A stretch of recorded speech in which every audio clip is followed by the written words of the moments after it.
bagian dari perkembangan ilmu pengetahuan.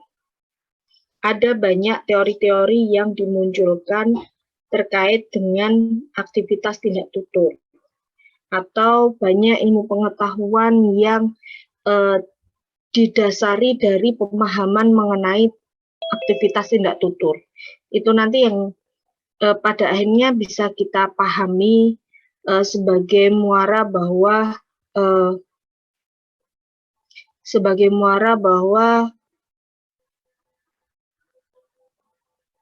kajian ini sebenarnya cukup kompleks, tidak hanya sekedar terkait dengan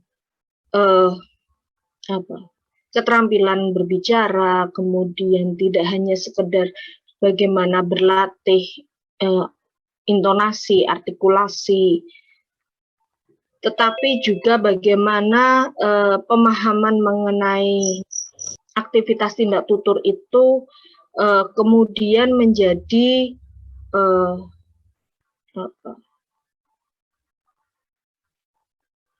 pijakan atau pemahaman konsep untuk dikembangkan pada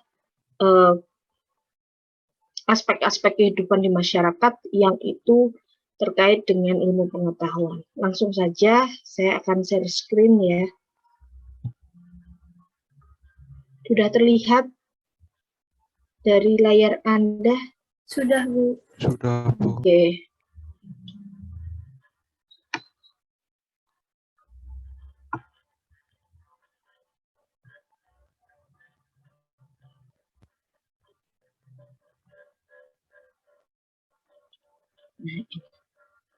Berbicara dari berbagai perspektif genre dan teks. Kita masuk pada tata istilah atau terminologi. Dalam hal ini, ketika kita berbicara atau melakukan tindak tutur, tentu saja kita akan banyak sekali mempergunakan istilah, baik itu bentuknya kata maupun frase. Nah, hal yang perlu dipahami di sini bahwa ketika kita mempergunakan sebuah istilah dalam konteks kata atau frase itu tadi, kita tidak akan bisa melepaskan dari aspek bentuk dan aspek makna.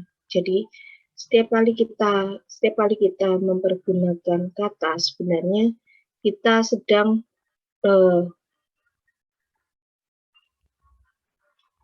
menerapkan atau kita sedang mempraktikkan dua aspek bentuk dan aspek makna.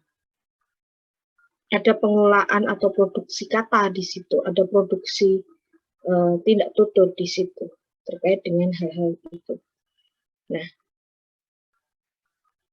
pada aspek bentuk ini mengacu pada bentuk. Kalau itu dalam ragam tulis ya berarti dari huruf ke huruf gitu, bentuk huruf dari huruf. Kemudian tentu saja bentuk penulisan antara yang dipakai oleh masyarakat luas dengan kajian tentang kebahasaan atau ilmu linguistik itu berbeda. Jadi memang ada di sana perlambangan. Untuk bahasa yang dipergunakan oleh masyarakat secara luas dalam penulisan huruf itu, kita mengenal dari A sampai Z, dari A sampai Z. Tetapi kita tidak melakukan pembagian. Misal pada huruf E itu ada yang E, ada yang E, ada yang E. Seperti ketika kita melafalkan kata tebet dan menteng gitu. Itu kan beda pengucapannya. Tetapi penulisannya sama. Untuk penulisan yang ada atau tersebar di masyarakat. Nah, berbeda dengan penulisan yang ada dalam wilayah kajian kebahasaan. Ada penanda-penanda yang ditambahkan pada huruf E untuk menandai apakah itu dibaca dibaca E, atau dibaca E. Termasuk juga ketika kita mempergunakan huruf eng gitu. Misal gunung. Kalau masyarakat secara luas akan menuliskannya huruf G-U-N-U-N-G. Gunung. Gitu ya. Tetapi akan berbeda kalau itu dituliskan dalam kaidah keilmuan bahasa atau linguistik. Karena nanti dituliskannya G-U-N-U, eng itu tidak ditulis N dan G, tetapi ada perlambangan, jadi memadukan seperti huruf N gitu, tetapi N kecil gitu ya, tetapi salah satu kakinya itu dipanjangkan seperti huruf G gitu, jadi turun kemudian ada N. Nah, itu eng. Itu yang membedakan. Sehingga kalau dituliskan, kalau gunung itu G-U-N-U-N-G, ada 6 huruf. Kalau dalam penulisan tata bahasa, teori bahasaan itu hanya 5 huruf. Gitu. Itu untuk aspek bentuknya. Kalau aspek referensinya tentu saja yang seperti bentuk hampir segitiga lancip gitu yang kita biasanya menggambarkan gunung semacam itu yang bawahnya lebar tapi atasnya meruncing gitu, itu gunung. Meskipun kalau gunung itu dilihat dari dekat ya ada kawahnya, jadi tentu saja kan tidak runcing seharusnya ya. Nah, ada kawahnya, ada perpotongannya, tetapi kalau anak-anak menggambar itu pasti tidak menggambar adanya celah potongan untuk kawah gitu, enggak, tapi langsung runcing, umumnya demikian. Nah, kemudian ada aspek maknanya juga. Jadi yang namanya makna konsep di sini ada, kata itu memang mengandung makna. Gunung yang dimaksud gunung yang seperti apa, gitu. Jadi ada istilah di situ, ada perlambangannya yang kemudian mengungkapkan makna secara konsep, bisa juga mengungkapkan proses, bisa juga mengungkapkan keadaan atau sifat yang khas. Yang dalam hal ini terkait dengan bidang ilmu pengetahuan, teknologi, dan seni. Nah, syarat istilah yang baik ini meliputi pilihan kata. Kita harus ketika kita melakukan tidak tutur, otomatis kita harus bisa memilih diksi yang paling tepat. Ya, diksi yang paling tepat. Nilai rasanya, apakah konotasinya baik atau buruk? Misal, ketika kita mengatakan ada kelompok tim grup, rombongan, kemudian sekawanan, gerombolan, kawanan, nah itu kita akan mempergunakan kata yang mana gitu.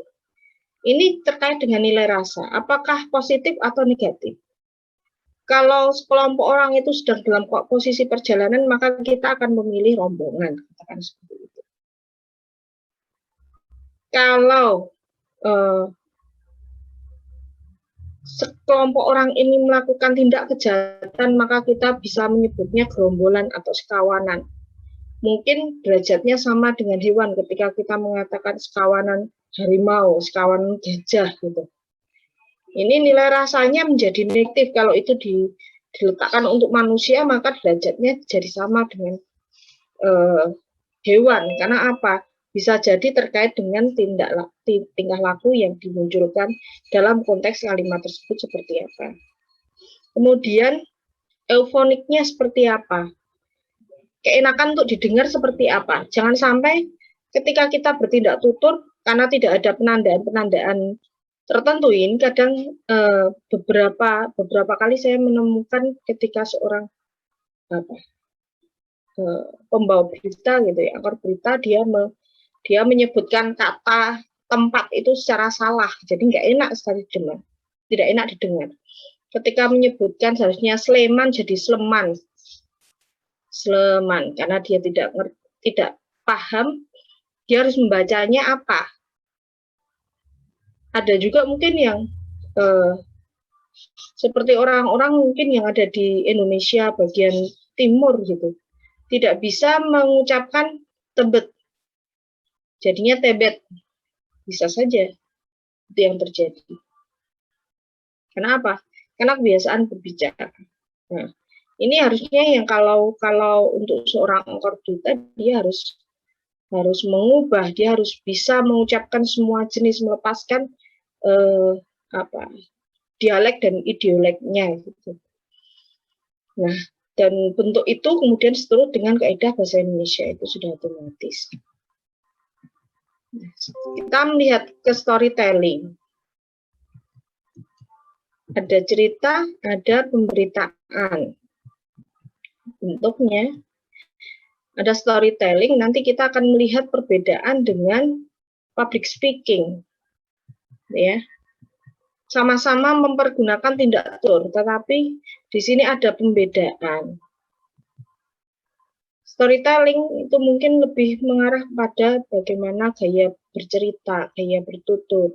Misal ketika kita harus menjelaskan mengenai cerita fabel gitu ya, kita harus mengubah nada suara kita itu mengikuti dari tokoh yang kita perankan. Misal kita memerankan tokoh sapi gitu, karena sapi suaranya mo gitu, jadi kita harus ikut juga membesarkan suara kita, memberatkan suara kita dengan nada yang rendah.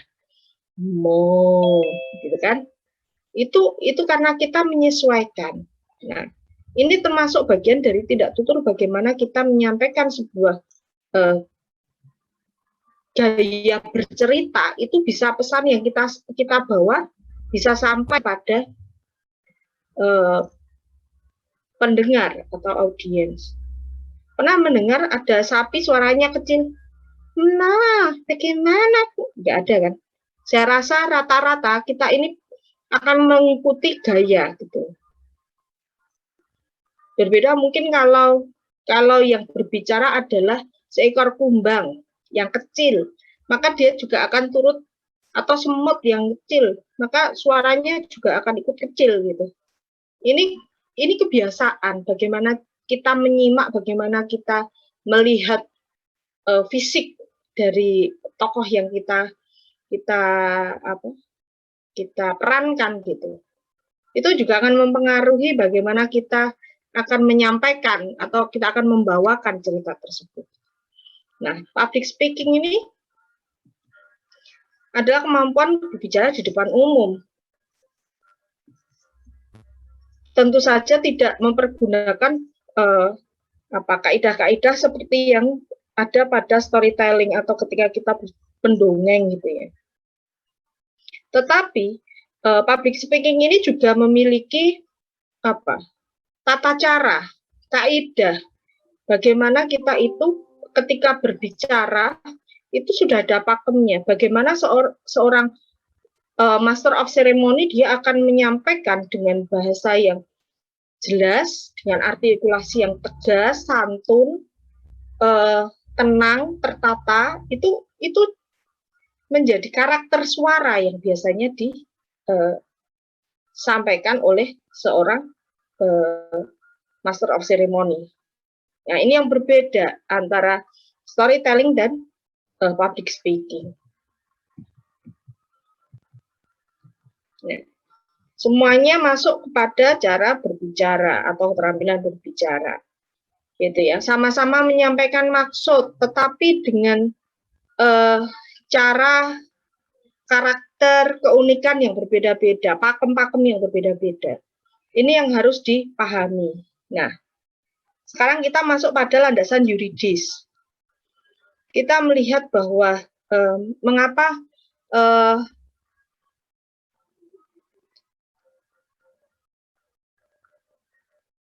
dalam mata kuliah bahasa Indonesia itu penting memberikan materi mengenai tindak tutur atau kemampuan berbicara. Mengapa? Bukankah Anda yang ada di sini itu sudah terbekali kemampuan berbicara dengan baik? Kecuali memang yang memiliki berkebutuhan khusus, itu beda perkara ya. Tetapi kalau Anda yang tidak berkebutuhan khusus, untuk berbicara tentu saja sudah secara normal gitu. Tapi mengapa kok ini menjadi atau tetap perlu diajarkan? Hal yang perlu Anda pahami bahwa dalam landasan yuridis, dalam hal ini surat keputusan Dirjen Dikti nomor 43 /Dikti /Kep kemudian /tahun 2006 ini memaparkan rambu-rambu pelaksanaan kelompok mata kuliah pengembangan kepribadian di perguruan tinggi. Dan mata kuliah bahasa Indonesia ini menjadi salah satu tonggak untuk pengembangan kepribadian. Mengapa? Karena dari tindak tutur kita bisa melihat karakter seseorang. Kita bisa melihat pribadi seseorang. Orang ini bagaimana bisa dilihat dari cara berbicara. Makanya dalam bahasa Jawa itu kita mengenal ajining diri gumantung ing lapi. Itu kan bagaimana harga diri seseorang, citra diri seseorang itu bisa dilihat dari bagaimana cara dia berbicara. Itu. Nah, di sini pada mata kuliah ini itu kemudian ditanamkan bagaimana pengembangan kepribadian itu menjadi kepribadian yang baik, berkepribadian yang unggul, berkepribadian yang mumpuni gitu kan, untuk berkembang secara optimal menjadi manusia-manusia yang kreatif, yang bertakwa, yang bisa membawa kemanfaatan bagi masyarakat. Di sini, ini melalui rambu-rambu ini, sehingga mata kuliah bahasa Indonesia secara otomatis, meskipun Anda sudah menerima itu sejak SD, sampai kuliah pun itu tetap diberikan karena memang ada landasan yuridisnya. Karena disitulah karakter itu selalu dibentuk. Sekalipun penanaman atau pembentukan karakter paling efektif itu memang sejak kecil, sejak dini. Sekolah-sekolah di luar negeri, di Jepang itu tidak menekankan bagaimana anak itu bisa calestong gitu, seperti di Indonesia. Tetapi bagaimana anak-anak itu bisa memiliki karakter yang baik. Mereka diajari bagaimana antri, bagaimana membuang sampah pada tempatnya, bagaimana bermurah hati untuk menolong. Nah, itu ditanamkan sejak kecil. Bagaimana rajin menabung, ini ditanamkan sejak kecil.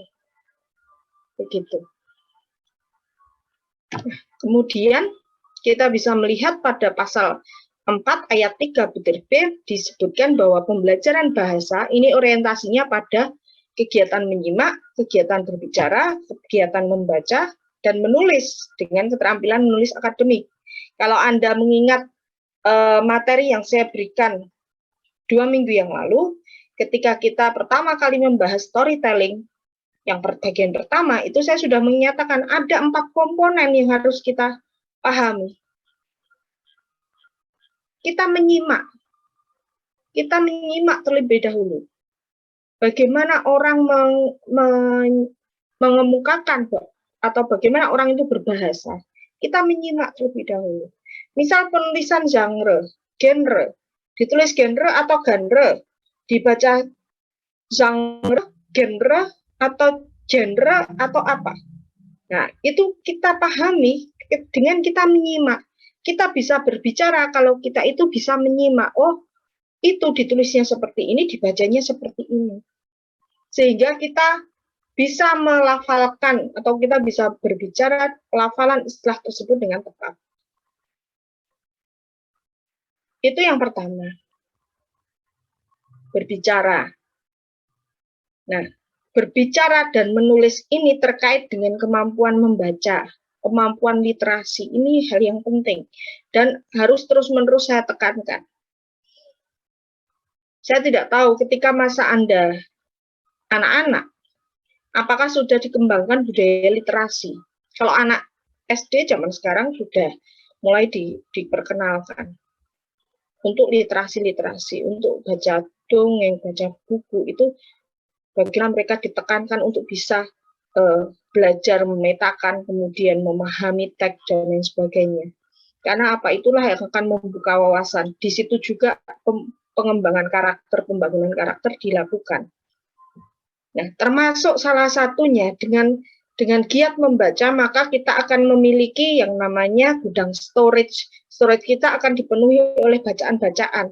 Membaca itu sendiri bukan hanya sekedar literal dalam artian huruf per huruf yang kita baca. Membaca di sini sebenarnya itu membaca secara global.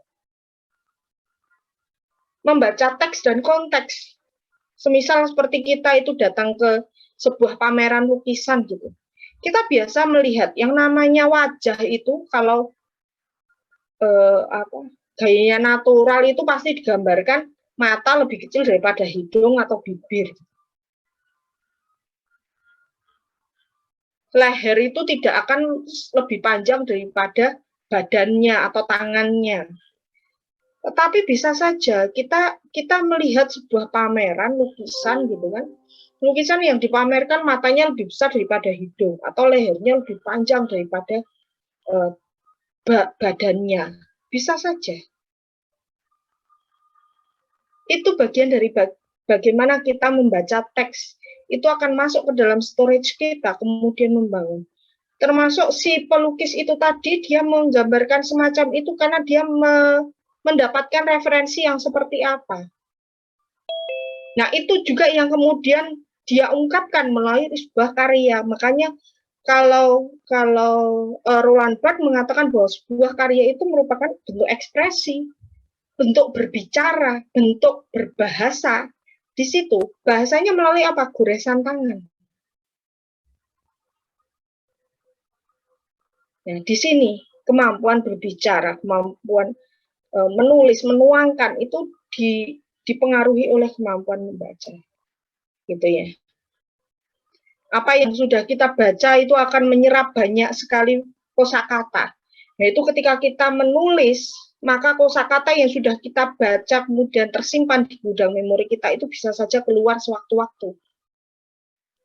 Termasuk pemahaman kita. Itu sebabnya saya mengatakan, dulu ketika saya kuliah S3, setiap kali saya macet di penulisan disertasi, karena ratusan halaman yang harus, minimal halaman yang harus saya tulis. Ketika macet, maka solusinya adalah kembali ke bacaan. Dengan kita membaca, maka akan terbuka celah-celah pemikiran yang itu bisa dipergunakan untuk mengembangkan penulisan. Itu juga yang perlu saya tekankan kepada Anda sekalian, supaya 4 hal ini, menyimak, berbicara, membaca, dan menulis ini menjadi bagian yang bisa Anda kembangkan dan menunjang dari studi Anda. Jangan sampai Anda pandai menulis tapi nggak bisa mempresentasikan. Jangan sampai Anda itu macet di menulis karena Anda tidak bisa membaca. Tidak bisa membaca itu bukan berarti Anda nggak bisa membaca huruf A, B, C, D, E. Tapi Anda tidak mempunyai minat. Anda tidak mempunyai niat. Anda baru membaca setengah halaman saja sudah lelah. Sudah taruh di buku kemudian tidur atau malah bukunya dijadikan bantal tidur. Itu juga tidak dianggap tidak memiliki kemampuan dalam hal membaca.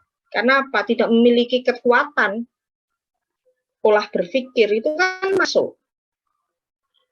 Nah, termasuk ketika Anda itu tidak bisa menyimak, Anda berbicara salah melafalkan, itu juga Anda dianggap bahwa kemampuan menyimak Anda rendah. Gitu. Jadi 4 hal ini ya perlu diperhatikan. Nah, kemudian pada kurikulum 2013 ini pembelajaran bahasa Indonesia yang berbasis teks. Usulan pada kajian genre makrofaktual ini kalau Anda melihat itu tematik gitu. Bagaimana teks itu memberikan pemahaman pengayaan kepada siswa. Kemudian sekarang yang sedang diterapkan adalah kurikulum Merdeka Belajar. Bagaimana Anda diberi kebebasan membuka ruang kajian untuk bisa yang menarik bagi minat Anda dan itu bisa menunjang dari kebidangan Anda. Anda dibebaskan untuk memilih. Anda dibebaskan untuk berkembang dan berkreasi seluas-luasnya. Tapi jelas bahwa di situ ada konsekuensi, ada tanggung jawab, ada keilmuan yang harus Anda pahami dan Anda petik. Tidak hanya sekedar Anda memilih tanpa tanggung jawab. Ini landasan yuridis. Nah, kemudian kita melihat pada pasal 4 ayat 3 butir C di sini. Nah, ini yang menyimak, mendengar, kita bisa melihat sejarah bahasa Indonesia. Kalau kita melihat perkembangan sejarah ejaan bahasa Indonesia itu dulu ada Van Ophuijsen, ada Suwandi, ada EYD, ada EBI gitu kan. Itu kita tidak akan bisa menjadi orang, kita tidak bisa menjadi orang yang menjadi saksi hidup sepanjang sejarah perkembangan bahasa. Karena umur kita terbatas. Jadi tapi kita bisa menyimak, kita bisa mendengar, kita bisa mencari referensi. Bagaimana perkembangan ejaan bahasa Indonesia. Kita bisa melihat bagaimana bahasa Indonesia itu bertumbuh sebagai bahasa negara, bahasa perempuan. Kita tahu bahwa dari tahun 1928 bahasa Indonesia itu sudah menjadi bahasa nasional. Mengapa? Karena pemuda masa itu sudah menjadikan itu sebagai bahasa persatuan. Sebagai bahasa nasional sudah muncul 17 tahun sebelum Indonesia merdeka. Tetapi sebagai bahasa negara itu baru muncul di tahun 1945 dengan aturan-aturan, ketentuan-ketentuan. Ini yang perlu kita pahami. Nah, sejarah itu kita bisa mendengar dan menyimak. Bahasa sebagai pengembangan ilmu pengetahuan teknologi seni itu juga bisa kita pahami. Bagaimana fungsi dan peran bahasa Indonesia untuk pembangunan itu juga bisa kita pelajari, begitu ya. Nah, kemudian kemampuan menulis ini bisa saja kita menulis makalah, membuat rangkuman, ringkasan, buku bab, resensi. Kemudian membaca itu bisa tulisan artikel, tulisan populer, kemudian mengakses informasi melalui internet ataupun berkontribusi melalui internet. Karena apa? Teknologi saat ini sudah menjadi kebutuhan pokok bagi masyarakat. Apalagi dengan situasi pandemi. Kita tidak perlu kemana-mana, kita bisa mengakses berbagai hal. Sehingga sebenarnya himbauan untuk tidak kemana-mana itu juga sebenarnya bisa beberapa kebutuhan kita bisa tergantikan karena apa? Asal kita menguasai internet itu tadi. Kemudian berbicara. Bagaimana kita bisa melakukan presentasi, berseminar, mengemukakan gagasan-gagasan ilmiah kita melalui apa? Melalui berbagai forum ilmiah. Bagaimana tata cara kita berbicara, tata cara kita menyampaikan atau mengekspresikan pendapat, pemikiran, itu seperti apa? Bagaimana ketika kita disanggah? Bagaimana ketika kita diberi masukan, bagaimana respon kita, respon berbahasa hal ini, itu seperti apa, gitu. Nah, sekarang kelisanan dan keaksaraan, kita bisa melihat ada dua tradisi, ada tradisi lisan dan ada tradisi aksara. Tentu saja kalau kita mau merunut di masa lampau, itu jelas pasti tradisi lisan itu yang berkembang lebih dahulu, termasuk ketika kita itu lahir ke dunia, ya pasti orang tua mengajarkan lisan dulu. Tidak mungkin tiba-tiba bayi lahir kemudian diajari nulis. Lisan dulu. Anak diajari berbahasa dengan berceloteh. yang suara keluar tanpa makna, katakanlah.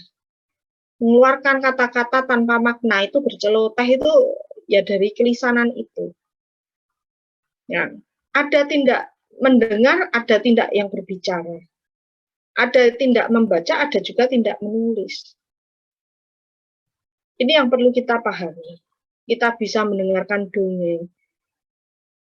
Zaman dulu semacam itu. Anak dididik karakternya dengan apa? Dengan mendengarkan dongeng.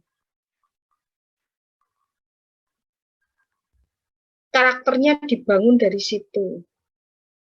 Kemudian orang zaman dulu berbalas pantun. Kalau sekarang berbalasnya ada berbagai macam, ada yang tawuran, ada yang ini. Itu karena apa? Bagian dari tradisi sebenarnya. Drama radio. Bagaimana orang dengan suaranya, dengan cara dia bertindak tutur, berbahasa, itu seolah-olah dialog yang dibangun itu menggambarkan sebuah situasi cerita. Itu dari drama radio. Kemudian yang berbicara mengenai pidato adat, mendalang, mantra. Jadi kalau kita mau melihat merunut masuknya agama di Indonesia, dari animisme, dinamisme, kemudian agama Hindu mungkin yang awal-awal masuk ke Indonesia dipelajari. Itu ya banyak yang mempergunakan kidung, mempergunakan apa? Mantra. Saya punya teman S3 itu, dia mengkaji mengenai mantra. Bagaimana mantra itu memang ada berbagai kesan ragam warnanya. Ada yang warnanya putih, ada yang warnanya merah, ada yang warnanya kuning, ada yang warnanya hitam. Kalau untuk mantra untuk tenung, untuk santet, untuk menyakiti orang itu jelas mantra hitam, warnanya hitam. Tapi untuk pengasihan, supaya dagangannya laris, mantranya putih. Ada yang semacam itu. Termasuk kalau orang zaman dulu mungkin buat sambal gitu, ngulek sambal ya, atau buat sambal gitu ya. Itu juga dengan mantra. Jadi yang di mantra itu bukan hanya sekedar ritual-ritual keagamaan saja, tetapi kehidupan sehari-hari itu penuh dengan mantra gitu loh. Itu orang zaman dulu. Dan siapa yang mau menuliskan? Karena itu adalah tindak tutur kan. Ya akademisi, para peneliti itulah yang kemudian menuliskan, menguak bahwa Indonesia ini kaya sekali. Kalau mau dikatakan orang bikin sambal saja dengan mantra gitu kan, tradisi lisannya itu kental sekali. Kemudian ada tindak membaca teks berjanji, kemudian tilawah Quran, ini bagian dari membaca. Tapi bagian menulis ini ada penulisan teks pada naskah. Saya berapa tahun yang lalu kalau tidak salah itu pernah meneliti mengenai tradisi selawat Jawi di daerah Gunung Kidul. Mereka itu selain mendendangkan atau berselawat dengan mempergunakan lagu-lagu Jawa gitu ya, tembang Jawa gitu. Di situ ada tradisi itu membaca rawi atau rawen, biasanya disebutnya rawen. Membaca rawi. Rawi itu cerita tentang nabi-nabi, Nabi Muhammad, gitu, kehidupan Nabi Muhammad. Nah, itu dituliskan dengan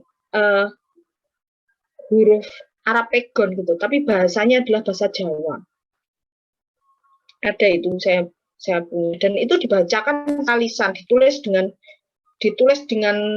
apa?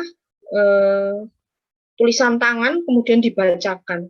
Pertunjukan itu bisa sampai 8 jam dalam satu malam.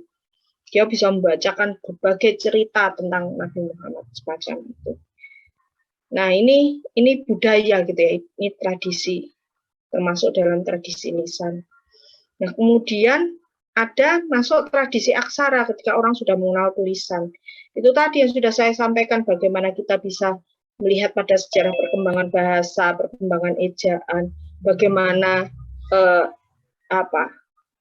ejaan yang rumpun bahasa kita itu rumpun bahasa Melayu sama dengan Malaysia, tapi karena faktor latar belakang sejarah perjuangan yang itu mengikuti itu menyebabkan berbeda, baik itu pelafalannya, kemudian termasuk bagaimana bahasa nasional kita tetap bahasa Indonesia, sementara mereka bahasa nasionalnya adalah bahasa Inggris, semacam itu. Nah ini sama, ini membaca artikel, tulisan ilmiah, tulisan populer, mengakses internet, kemudian berbicaranya juga dalam presentasi, berseminar, berpidato, menulisnya juga makalah, rangkuman, itu sama ya resensi buku. Nah sekarang kita melihat Pak Mahson ini memaparkan struktur teks berdasarkan genre. Ada fiksional penceritaannya, tujuan sosialnya, menceritakan kejadian, ada cerita naratif novel gitu. Ini kalau kita melihat cerita novel itu, kita bisa melihat struktur naratifnya itu ada dua. Ada yang fabula, ada yang suyet. Suyet itu mengarah pada alur cerita, plotnya. Sementara fabula itu pada motif-motif ceritanya. Nah, kalau pada suyet itu kita bisa melihat bagaimana pengenalan tokoh, pengenalan situasi, pengenalan permasalahan, kemudian naik bagaimana pengenalan permasalahan itu kemudian naik lagi, bagaimana masalah-masalah itu muncul dan berkaitan satu dengan yang lain sehingga menimbulkan banyak konflik gitu. Baik itu konflik itu sendiri, konflik fisik, termasuk konflik batin dari si tokoh gitu. Nah, kemudian sampai pada satu titik klimaks dan kemudian ada denouement atau penurunan sampai pada solusinya itu. Jadi grafiknya bisa naik turun semua. Itu pada struktur teks. Kemudian ada juga fiksional yang non penceritaan. Tujuan sosial ini memberikan nasihat, kritik atau kehidupan sosial. Nah, ini bisa saja bentuknya puisi. Kalau kita mau melihat, kita harus memahami konsep lapis normanya, lapis bunyinya Roman Jakobson gitu. Ini seorang formalis Rusia. Di situ ada pemahaman mengenai lapis bunyi. Bagaimana kalau bunyi-bunyi yang misal banyak mempergunakan huruf vokal A gitu. Itu menunjukkan kebahagiaan, menunjukkan keceriaan gitu. Ada juga yang kalau banyak mempergunakan huruf I atau U itu seolah-olah bunyi yang berat, bunyi yang suram, bunyi yang menyedihkan. Ini kalau bagus sekali kalau kita mau berpijak atau melihat misal contohnya melalui puisinya Sutarji ya. Sutarji Kalsumbahri kalau kalian pernah dengar. Ini Sutarji itu orang yang gemar sekali membuat permainan kata. Baik itu tipologi pada puisi yang dia ciptakan ya, seperti Win Kasih Ka itu kan permainan kata sebenarnya. Kawin dan kasih gitu. Tapi karena ada sebuah konsep permaknaan di situ bagaimana sesuatu yang seharusnya kawin dan kasih itu berjalan seiring sejalan, kemudian ketika terjadi konflik atau pertukaran atau gesekan-gesekan interaksi itu kemudian tidak lagi menjadi kawin dan kasih, tapi menjadi sihka dan winka, gitu. Winka sihka. Itu ada yang semacam itu. Ada juga Sutarji itu dia membuat permainan bunyi tadi, kalau kita mau melihat pada lapis Roman Jakobson itu permainan bunyi yang sudah saya maksudkan tadi, vokal A, vokal U, vokal I itu menumbuhkan kesan dari karya tersebut ini memunculkan makna apa? Contohnya mungkin puisi Sepi Saupa Sepi Saupi gitu. Itu permainan pisau, sepi, kata sepi dan kata pisau. sepi saupa, sepi saupi. Sepisau, sepisau, pisau, dan sepi. Sepi saupa, sepi saupi. Sepi katanya, sepi kau sepi. Itu kan permainan bunyi sebenarnya. Bagaimana orang kalau berada di ruangan yang sunyi gitu, memang tidak ada orang, ya memang sepi biasa. Karena apa? Memang tidak ada orang, tidak ada interaksi dengan siapapun, ya sepi wajar gitu. Tapi kita bisa merasakan sepinya yang hakiki itu ketika situasinya ramai, situasinya banyak orang, tapi kita merasa sendiri, kita merasa sepi. Nah, di puisi tersebut itu juga dia merasa sepi, merasakan sepi yang hakiki. Karena apa? Karena dia memiliki dosa. Di situ ada sekeranjang dosa, sekeranjang duri gitu. Dosanya itu banyak sekali sampai dikeranjangi gitu. Ada sekeranjang duri di situ. Sehingga memunculkan sepi saupa, sepi saupi, sepi sapanya sepi kau sepi gitu. Itu indah sekali kalau kita mau melihat permainan bunyi pada lapis norma Roman Jakobson. Nah, kemudian faktual ini bisa pelaporan kejadian, isu, atau melaporkan hal-hal secara umum dari berbagai kelas benda. Bisa bentuknya laporan ilmiah, laporan hasil penelitian. Nah, tentu saja struktur teksnya itu kalau misal di awal ya pra gitu, kita biasanya ada proposal gitu ya. Tentu saja ada latar belakang penelitian, kemudian rumusannya seperti apa, kemudian yang dijadikan landasan teori apa, cara pengolahan atau pengumpulan data seperti apa, dan pengolahan datanya seperti apa. Itu di awal. Kemudian kalau sudah dilakukan penelitian dan kemudian kita tinggal menuliskan, berarti ada bagian pembahasannya seperti apa, analisisnya seperti apa, simpulannya seperti apa, tabulasi data, pustakannya itu seperti apa. Itu struktur teks. Nah, sekarang yang tanggapan atau transaksional. Ini tujuan sosialnya adalah menegosiasi, ada hubungan, ada interaksi di sini. Formasi barang dan layanan. Ini bisa melalui wawancara. Nah, tujuannya ini bisa saja identifikasi partisipan. Apakah si pewawancara ini juga menjadi partisipan yang aktif atau pasif atau di luar gitu. Itu tentu saja ada pembedaan ketika saya pewawancara tapi saya juga menjadi partisipan di situ, misal semacam itu. Akan berbeda ketika saya ada di luar. Nah, ini bentuk-bentuk semacam itu perlu diperhatikan. Kemudian ada rekonstruksi gitu ya, menceritakan peristiwa, tentu saja keterkaitannya dengan tempat dan waktu karena harus menceritakan kronologi. Kronologinya seperti apa? Harus ada pemaparan ulang supaya apa? Supaya bisa menunjukkan konteks waktunya, temporal waktu tempatnya itu harus jelas.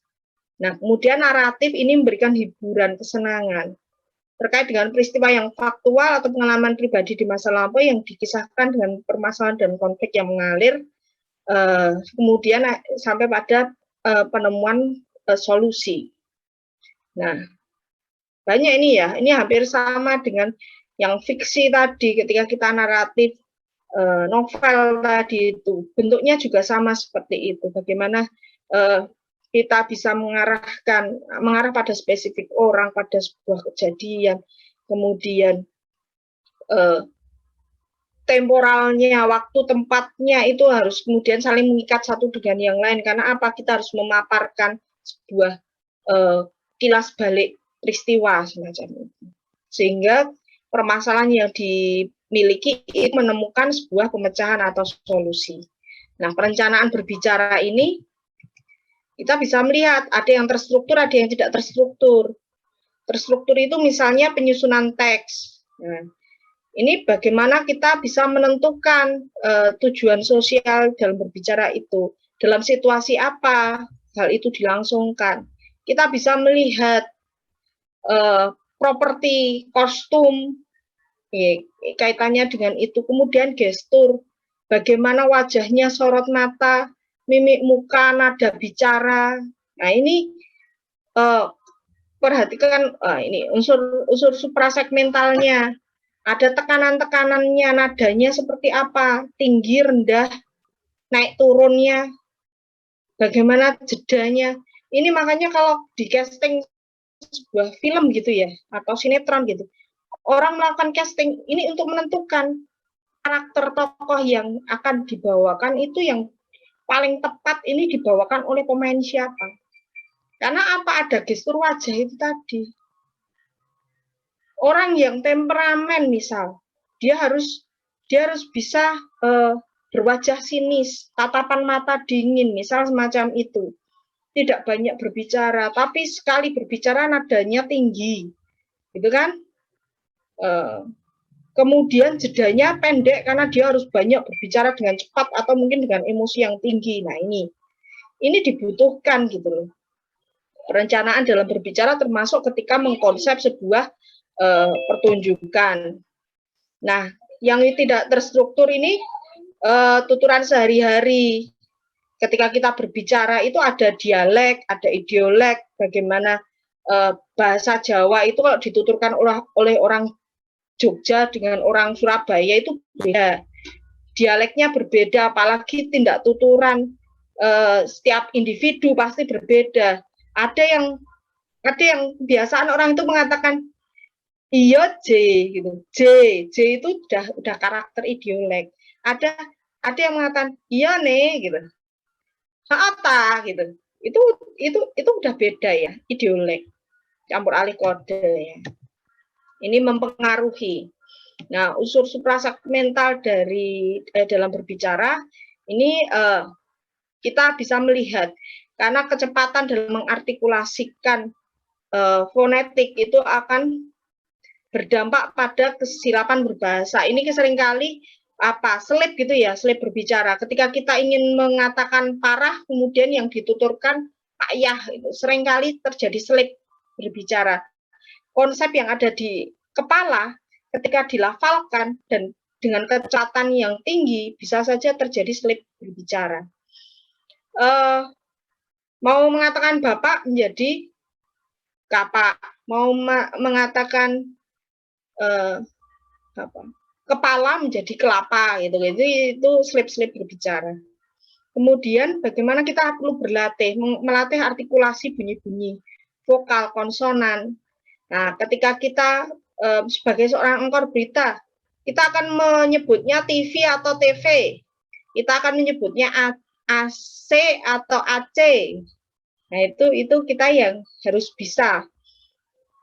Kita harus menyebutnya Sleman atau Sleman, Tebet atau Tebet, Menteng atau Menteng. Itu harus dicoba. Meskipun idiolek kita hanya mengenalkan beberapa huruf atau tidak keseluruhan huruf, misal semacam itu. Nah, dalam forum resmi itu juga perlu dihadirkan sentuhan untuk memecahkan situasi-situasi yang kaku. Ini juga penting. Misal ketika kita berpidato resmi, kemudian kita awali dulu dengan pantun. Supaya apa? Supaya orang tertarik. Dia mau ngomong apa sih kok berpantun dulu gitu. Jangan-jangan ini pidatonya pidato lucu gitu. Ternyata enggak serius gitu. Nah, tapi diawali dengan apa? Syair, berpantun dulu. Bisa saja. Unsur-unsur itu berpengaruh ketika kita melakukan tindak tutur. Nah, santunan bertutur kata. Menggunakan tuturan tidak langsung, penggunaan kata-kata kias, kata-kata yang berambigu gitu, atau eufemisme, majas-majas eufemisme dipergunakan untuk apa?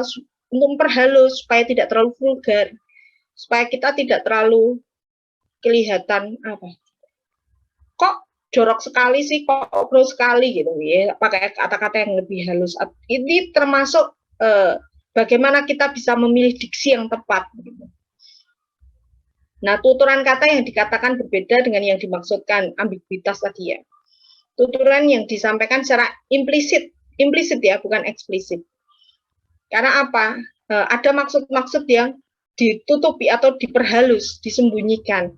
Supaya apa? Tidak vulgar itu tadi. Meskipun makna itu bisa ditangkap dengan mudah oleh audiens. Tapi apa? Tapi tetap disampaikan dengan cara yang halus. Nah, ini kita bisa melihat teori-teori yang terkait dengan tindak tutur.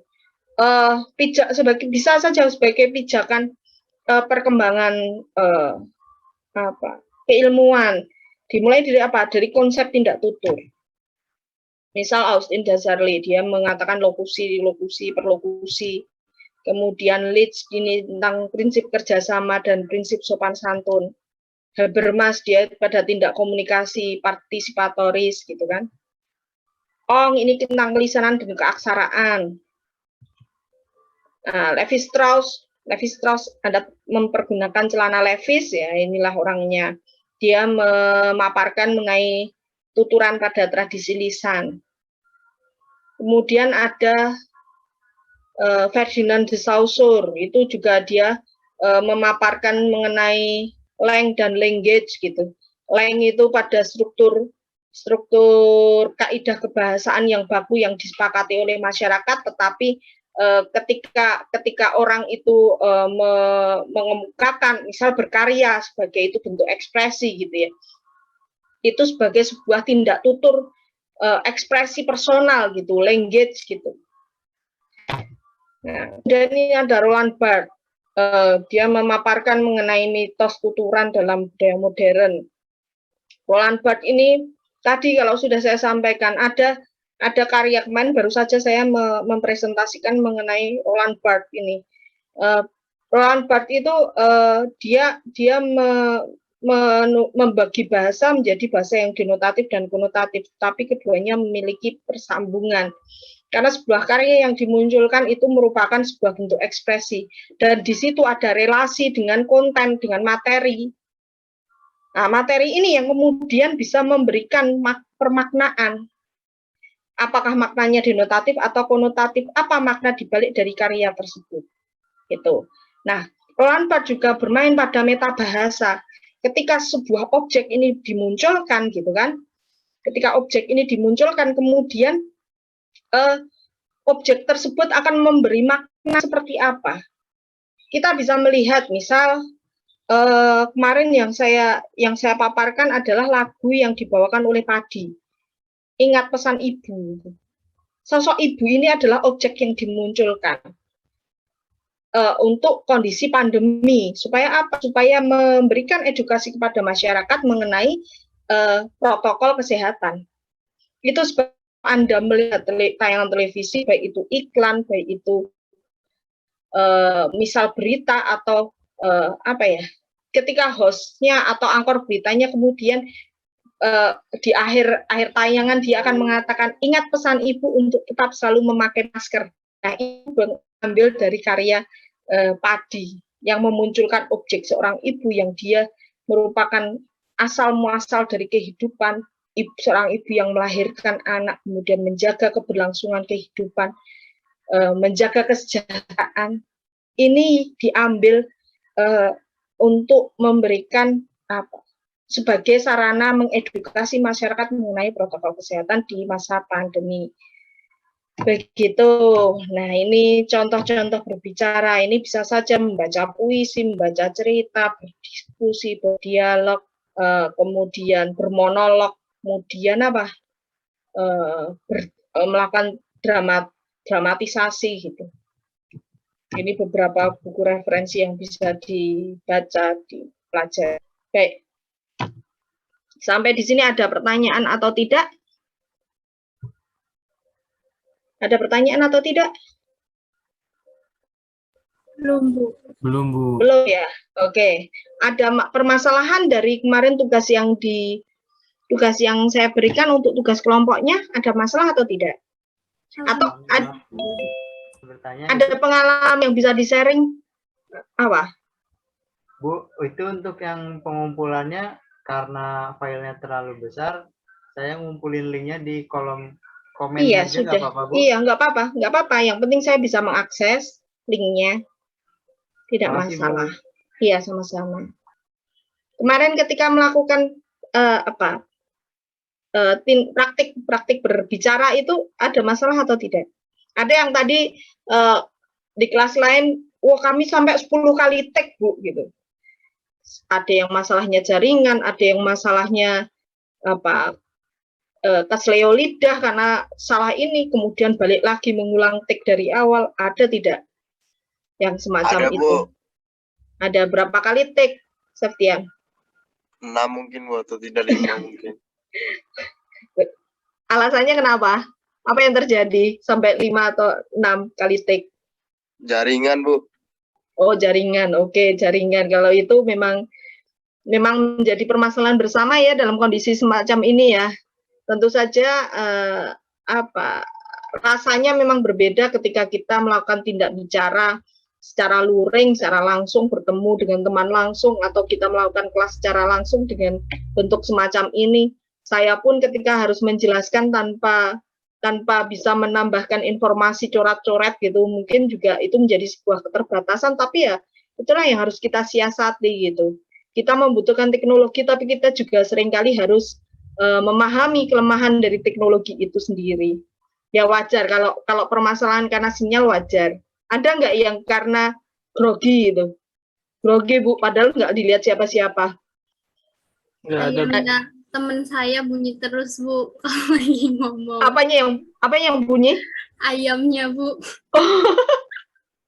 Ya, backsound, ada backsoundnya ya tidak masalah. Yang penting ketika berbicara ketika berbicara itu diharapkan tetap jelas gitu ya. Ya kalau ada backsound, saya mungkin juga ketika saya berbicara menjelaskan gitu ada backsound anak saya yang bayi berceloteh atau teriak-teriak atau nangis, ya mohon dimaafkan, itu memang bagaimanapun situasi dengan pembelajaran daring itulah serba-serbinya gitu. Wajar ada backsound ayam, bunyi ayam ya ikut berbicara. Ada lagi yang lain? Bu, boleh bertanya nggak, Bu? Ya, silakan Kevin. Kan saya kemarin kan belum nemu kelompok kan, Bu. Saya ngerjain sendiri. Terus saya minta bantu sama teman kampus luar gitu, Bu. Nah, baru tadi malam selesainya, Bu. Kebetulan tadi malam saya mau kumpul, tapi sampai sekarang masih error, Bu. Saya sudah coba kumpulnya lewat linknya dibuat PDF sama di Word, tetap nggak mau, Bu. Terus videonya saya juga mau kumpulkan langsung ke e-learningnya, tetap juga error, Bu. Jadi gimana, Bu, pengumpulannya? Link bisa mengakses e-learning, bisa memberikan tautan. Maksudnya gimana itu, Bu? Link, misal Anda mengunggah di YouTube atau mengunggah di Google Drive gitu ya, kan Ya, Bu? linknya bisa diberikan pada saya. Iya. Nah, itu dituliskan saja di kolom komentar, nanti walaupun filenya tidak terkirim, tapi kan saya bisa mengacu pada link, bisa mengakses linknya itu gitu loh. Oh iya, Bu, baik, Bu. Terima kasih, Silakan Bu. sesegera, karena nanti hari ini tutup loh ya. Iya, Bu, ya. Oke, ada lagi yang lain? Oh ya, Kevin, tolong yang ditulis berarti namamu saja.